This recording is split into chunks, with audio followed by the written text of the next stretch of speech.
ఇప్పుడు కేటీఆర్ గారు ఇక రేవంత్ రెడ్డి వర్సెస్ కేటీఆర్ ఇప్పుడు తమ్నైల్స్ అయితే డిఫరెంట్ గా కనిపిస్తున్నాయి. ఈయన భూతు పురాణమే, ఆయన భూతు పురాణమే.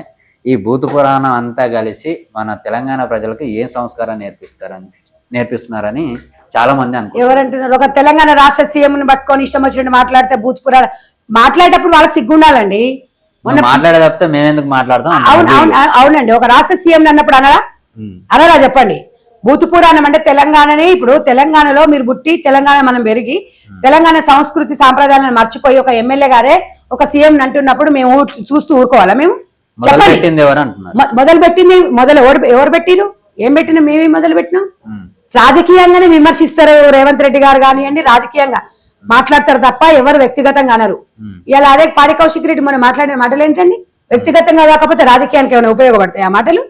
అలాంటి ఏదో మాట్లాడినప్పుడు మేము ఎమ్మెల్యేని కూడా చూడం. మరి ఆడల ఓట్లతో గెలిచినోడు వెళ్ళాము బిడ్డను పెట్టుకొని ఎమ్మెల్యే టికెట్ మేము ఓడిపోతే చచ్చిపోతాం అన్నోడు వీడు కూడా వచ్చి రేవంత్ రెడ్డి గారిని అంటే తాట తీస్తాము, దుల తీరుస్తాం అంది. కానీ మీరు ఫోటోకి పూలదండ గాజులు పెట్టడం ఎంతవరకు కరెక్ట్? కరెక్ట్, అది 100%. వాడు అట్లా ఆడిది కాదు, అట్లా మోగోడు కాదు. వాస్తవము. వాడికి ఏం చేస్తాడో తెలియదు. ఏమండి నైట్ పూట అంబుజా మై హోమ్స్ దగ్గర రేవంత్ రెడ్డి 2 గంటలకు పోయింది అంటే ఈడెం బీకనీకి పోయిండు. మరి ఈడు ఇంట్లో పడుకోవాలి కదా, వీడు ఇంట్లో ఉంటాడు కదా, వీడెం బీకనీకి పోయిండు అంటాం. మరి మేము కూడా లేని మాట అన్నప్పుడు అన్నదా అండి మీరు? అది వాస్తవం అనేది ఈ దగ్గర ఇది ఉంది, ఈ వీడియో ఉంది, ఈ రికార్డు ఉంది. రేవంత్ రెడ్డి గారు పోయిరు, రేవంత్ రెడ్డికి పలానా వ్యక్తిని కలిసిండు, ఈ వ్యక్తులను కలిసిండు. సరే, ఒకవేళ రేవంత్ రెడ్డి గారు రాత్రిపూట ఈ వ్యక్తి దగ్గరకు పోయి మాట్లాడిరు, ఈ వ్యక్తితో వ్యవహారాలు చేసిరు, రాజకీయాలు చేసిరు అనేది ఎవిడెన్స్ చూపించకుండా మాట్లాడితే తొక్కుతారు. ఇట్లనే మాట్లాడతారు. ఎందుకు మాట్లాడమండి? ఒక ఎమ్మెల్యే స్థాయిని మర్చిపోయి నువ్వు మాట్లాడుతున్నప్పుడు as a Congress party general secretary నేను ఖండిస్తా. రేవంత్ రెడ్డి గారు రాష్ట్ర ముఖ్యమంత్రి అండి. ఆయన ఫోన్ ట్యాపింగ్ చేయడము, ఆయన ఎవరి సక్కదనానికి కేసీఆర్ ని హరీష్ రావు తీసుకుపోయే ఒక్కలేయాలి. 10 లక్షల మంది ఫోన్ ట్యాపింగ్ చేసిరు. ఇవన్నీ ఇంటరాగేషన్ నడుస్తుంది కదా, ఇంత దుర్మార్గంగా చేసిండ్రు కదా. మరి వీళ్ళందరూ ఎందుకు పోతే కవితనే స్వయంగా చెప్పింది నా ఫోన్ కూడా మా ఆయన ట్యాపింగ్ చేసిండని. మరి వీళ్ళని దేంతో కొట్టాలి? వీళ్ళను ఇట్లా మాట్లాడిస్తారు. మాట్లాడిస్తేనేమో బూతులు మాట్లాడుతుంటారు. బయటకి ఏం రాలేదు కదా ఇప్పుడు. అరే బయటకి అన్ని వస్తాయి. ఇప్పుడు ఒక ఇంటరాగేషన్ జరిగేటప్పుడు బయట చెప్తారా? 4 కాదు 40 సార్లు పోతారండి. ఇంటరాగేషన్ చేసేటప్పుడు ఉట్టిగానే మనం ఆధారం లేని మాట్లాడదు. ఆధారం లేని మాట్లాడితే ఇట్లనే తిడతారు. ఆధారం ఉండాలి. ఏదైనా కోర్టు టైం పడుతుంది. ఒకటే కేసు ఉండదు. ఈ వ్యక్తికి ఒకటే కేసు, ఈ జడ్జికి ఇది ఒకటే ఉండదు, 4 ఉంటాయి. 100% జరిగినవన్నీ కూడా బయటకు వస్తాయి. ఇదంతా లొటపీస్ కేసు, దీని వల్ల ఏం ఒరిగేది? ఇప్పుడు లొటపీస్ కేసు అంటాడు. మరి లొటపీస్ కేసు అన్నప్పుడు ఎందుకు భయపడుతున్నారు? మరి మీరు ఎందుకు భయపడుతున్నారు? మీరేమో మాట్లాడవచ్చు, డ్రామారావు ఏదైనా మాట్లాడవచ్చు, ఇష్టం వచ్చినట్టుగా మాట్లాడవచ్చు. మీరు చేసేది మీ అహంకారము. కాళేశ్వర ప్రాజెక్టు నాకేం తెలియదు అంటాడు, మొత్తం కాంగ్రెస్ వాళ్ళు చేసిరంటాడు. ఈ కాంగ్రెస్ నాకు సంబంధం లేదంట. 49 కోట్లు ఈయన అకౌంట్లు ఉంటాయి. ఈయన అకౌంట్ల నుంచి ఇంకో దాంట్లోకి పోతాయి, ఇంకోని ఈయన దాంట్లోకి వస్తాయి. ఈ మాత్రం కూడా జ్ఞానం లేదు. 2 కోట్ల వరకు మంత్రివర్గ ఆమోదం లేకుండా రూపాయి కూడా పక్కదారులకు పోవద్దు. డైరెక్ట్ పంపించే అవకాశం. ఇవన్నీ ఎవరు చేసిరండి? కాంగ్రెస్ పార్టీ చేసిందా? ఇట్లా అడిగితే అమ్మో కాంగ్రెస్ వాళ్ళు గయ్యాడోళ్ళు, కాంగ్రెస్ వాళ్ళకి ఎప్పుడు ఇవే కావాలి అంటారు. మీరు ఎవరు ప్రశ్నించొద్దు వీళ్ళను. కల్లకుంట్ల ఫ్యామిలీని ఎవరు ప్రశ్నించొద్దండి.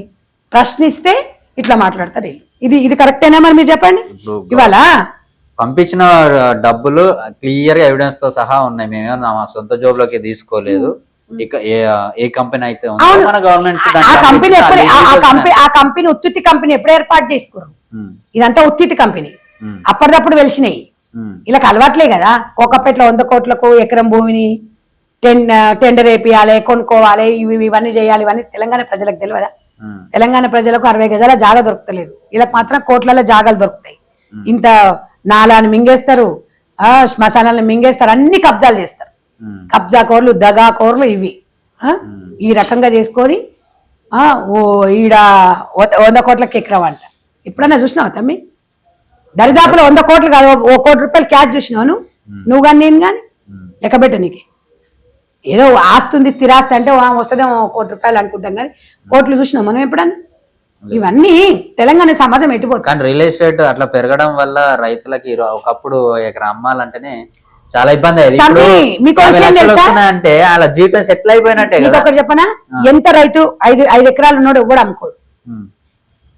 100 కోట్లు ఉండని అమ్ముకోడు, ఉమ్, భూమిని పట్టుకొని బతుకుతాడు. ఉమ్, ఒక్కటే గుర్తుపెట్టుకో, ఉమ్, ఈ దళారీ వ్యవస్థ దళారీ వ్యవస్థ కోసమే భూముల రేట్లు పెంచిరు తప్ప ఉమ్, ఇవాళ ఒక భరోసా అమ్మ 5 ఎకరాలు అంటే 1 కోటి రూపాయలు నా దగ్గర ఉంది ఆస్తి అని. కానీ ఏ రైతు భూమి అమ్మడు, ఉమ్, ఇలాంటి దళారీలే అమ్ముతారు. బ్రోకర్లు వీళ్ళే బాగుపడ్డారు. ఏ రైతు బాగుపడ్డారు? ఏ రైతు భూమి అమ్ముతాడు? చూపించండి, ఉమ్. చెప్పండి. రైతులకు వచ్చిన పథకాలు ఏమి బాగుపడేటివి కాదు. ఇప్పుడు రైతులకు వచ్చే పథకాలు రైతు భరోసా ఒక్కటి రైతు భరోసా ఒకటి మేము రైతు భరోసా మేము ఇచ్చినాము, రైతు బంధు వల్లనే ఆయన ఇక అయిపోతాడు, రైతు ధనవంతుడు అవుతాడు. రుణమాఫీ ఎందుకు చేయలే? మేము ఎట్లా చేసినాం? మాకెట్లా సాధ్యమైంది? ఇప్పుడు మేము రాష్ట్రం ఇచ్చినప్పుడు ఖజానా 0 అయినా మేము ఒకటేసారి 9 రోజులలో 9,000 కోట్లు మేము రిలీజ్ చేసినాం. బడ్జెట్, రాష్ట్ర బడ్జెట్ మీకు ఇచ్చినప్పుడు ధనిక రాష్ట్రంగా ఉంది, మీరు ఎందుకు చేయలేకపోయినరు? 4 విడతలుగా చేసి 1,00,000 రూపాయలు మళ్ళీ వడ్డీకి వడ్డీ అయింది. ఇవన్నీ తెలంగాణ ప్రజలకు తెలియదా?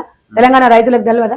ఇలా మేము ఆర్టీసీ బస్సుల రేట్లు ఎట్లా పెంచినప్పుడు కిరాయిలు మేము ఉచితంగా ఇస్తున్నాం. ఇప్పుడు కూడా పెంచుతారు కదా. వినండి, ఉమ్, మేము ఇవాళ మహిళలకు ఉచిత బస్సు పథకం మేము ఇస్తున్నప్పుడు ఉమ్, ఇదే రేట్లను ఆయన పెంచినప్పుడు, ఇదే ఉచిత విద్యుత్ అని 24 గంటలు కరెంట్ ఉంది కేసీఆర్ వచ్చినప్పుడు అంటూ, కాంగ్రెస్ గవర్నమెంట్ ఉన్నప్పుడు 2 రూపాయలు 3 రూపాయలు యూనిట్ ఉండే, కేసీఆర్ వచ్చినాక 13 రూపాయలు యూనిట్ అయింది. ఒక్కటి ఇవన్నీ నిజాలు మాట్లాడుకోవాలి తమ్మి. ఎప్పుడైనా మనము ఊరికే బట్టగాల్చి మీదే కాంగ్రెస్ పార్టీ అని బలహీన వర్గాల పార్టీ అది. కాంగ్రెస్ పార్టీ రూపాయి ఉంటే 2 రూపాయలు చేసి 10 మందికి కాంగ్రెస్ గవర్నమెంట్ 40 ఏళ్ళు పరిపాలించింది, మరి అప్పటి నుంచి ఏం చేసింది తెలంగాణ? చేస్తూనే ఉన్నాము. తెలంగాణ కాదు, తెలంగాణ ఇచ్చింది సోనియమ్మ, కాంగ్రెసే ఇచ్చింది. ఎవరు చిత్తశుద్ధి ఉంది? ఎవరు అవునన్నా కాదన్నా తెలంగాణ ఇచ్చింది. ఇవాళ తెలంగాణ కాంగ్రెస్ ఇవ్వకపోతే కల్వకుంట్ల చంద్రశేఖరరావు సీఎం ఎక్కడవుతాడు? తెలంగాణ జాగృతి కవిత ఎంపీ ఎట్లయితది? మంత్రి కేటీ రామారావు ఎట్లా మినిస్టర్ అవుతాడు? హరీష్ రావు ఎట్లా మినిస్టర్ అవుతాడు? సంతోష్ రావు ఎట్లా రాజ్యసభ సభ్యుడు అవుతాడు? ఉద్యమాల్లో పాల్గొన్నారు కాబట్టి వాళ్ళకి ఉద్యమాలు మేము కూడా కొన్నావు. నువ్వు ఉద్యమాలలో పాల్గొనలే తమ్మి. నువ్వెందుకు ఈ మీడియాలో పనిచేస్తున్నావు? నేను కూడా 40 కేసులు, మరి నేను ఎందుకు అది చేస్తున్నా? ఉద్యమ నాయకులు ఎవరు రాలా? ఒకటి చూపించు. ఏ సంతోష్ రావు ఉద్యమం చేసిండు? ఏడు చేసింది? కవిత మేడికెళ్ళి వచ్చింది. జాగృతి పెట్టుకొని బతుకమ్మ నువ్వే చెప్తివి. ఉద్యమం చేసిందా? అంతకన్నా ముందు ఉద్యమం కోసం చేసిన వాళ్ళు, ముల్కి ఉద్యమం చేసిన వాళ్ళు ఎవరు? తలసాని శ్రీనివాస్ యాదవ్ ఉద్యమం చేసిండా? సబితా ఇంద్రారెడ్డి ఉద్యమం చేసిందా? దానం నాగేంద్ర ఉద్యమం చేసిండా? వీళ్ళందరూ నేడికెళ్ళి వచ్చిన మైనంపల్లి అరవంతరావు అప్పుడు నువ్వు మీ దాంట్లో చేర్చుకున్నప్పుడు ఇదే యూనివర్సిటీలో ఇరికించి కొట్టిరు, ఇదే దానం నాగేందర్. వీళ్ళందరూ మరి తలసాని శ్రీనివాస్ యాదవ్ అప్పుడు ఏం మాట్లాడిండు? మరి వీళ్ళందరూ ఏ ఉద్యమకారులు? ఎట్లు ఇచ్చినావు నువ్వు మంత్రి పదవులు? తెలంగాణ కోసం చేసి ఈటెల రాజేందర్ గారిని ఎందుకు బయటకు వెళ్ళగొట్టిండు?